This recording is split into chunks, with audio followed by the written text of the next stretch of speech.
जय श्री कृष्ण। श्रीनाथ जी चरित्रामृत में आज हम सुनेंगे श्री जी के दृढ़ भक्त श्री पूरणमल क्षत्रिय की वार्ता का भाग 7 और 8। महाराज, मुझ पर विश्वास कीजिए, मैंने आपके निर्देशानुसार ही नक्शा बनाया था। मुझे मुझे तो खुद समझ ही नहीं आ रहा कि ऐसा क्यों हो रहा है। आपने जो मुझे यह कंठी पहनाई है, उसकी सौगंध खाकर कहता हूँ। मिस्त्री मानो असमंजस के सागर में डूबने लगे। श्री महाप्रभु जी कुछ क्षण मौन रहे, फिर बोले, ठीक है, हम एक काम करते हैं, तुम सामने बैठो और तीसरी बार नक्शा बनाओ। जो होगा हम समझ लेंगे। मिस्त्री ने कागज पर अपनी कलम चलानी शुरू की। श्री महाप्रभु जी जैसे जैसे निर्देश देते गए, वैसे वैसे रेखाएं उभरती गई। पूरणमल, रामदास जी, कुंभन दास जी, पांडे बंधु और अन्य सेवक कभी आचार्य श्री की ओर देखते तो कभी कागज पर बनती रेखाओं को निहारते। नक्शा पूरा होने को था।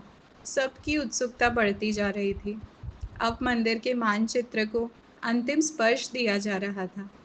तभी एक अद्भुत घटना घटी। कागज पर बनी रेखाएं अपने आप स्थान बदलने लगी।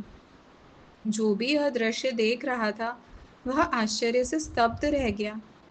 नंदालय जैसे घर की जगह एक शिखर युक्त मंदिर प्रकट हो गया। ऊपर कलश और चक्र स्थापित हो गए और ध्वजा लहराने लगी। मिस्त्री ने अपनी कलम नीचे रख दी। हे कृपानाथ, ये का प्रकार हो रहो है? पांडे बंधुओं ने आश्चर्य से पूछा। श्री महाप्रभु जी ने मंद मुस्कान के साथ उत्तर दिया, यह लीला हम समझ गए। ठाकुर जी की इच्छा देवालय की रीति से विराजने की है। वे जगत में अपना वैभव बढ़ाकर पूजे जाना चाहते हैं और अभी अनेक दैवीय जीवों को शरण देकर उनका उद्धार करना है। और दमला, ऐसा कहकर श्री महाप्रभु जी ने दामोदर दास जी की ओर देखा और एक अत्यंत महत्वपूर्ण बात कही।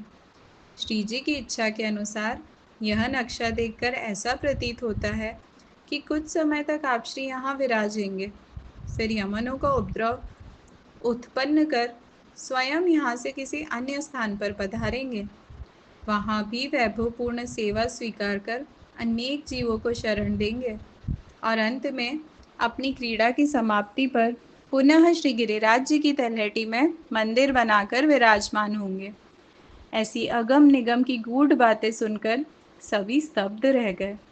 सेवक वृंद मानो किसी अदृश्य भाव भार से दब गए। उनके मन को हल्का करने के लिए श्री महाप्रभु जी ने नए मंदिर के पायों के लिए शुभ मुहूर्त देखने का प्रारंभ किया।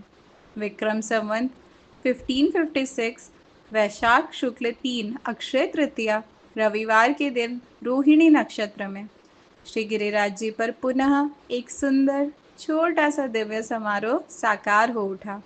जय श्री कृष्ण।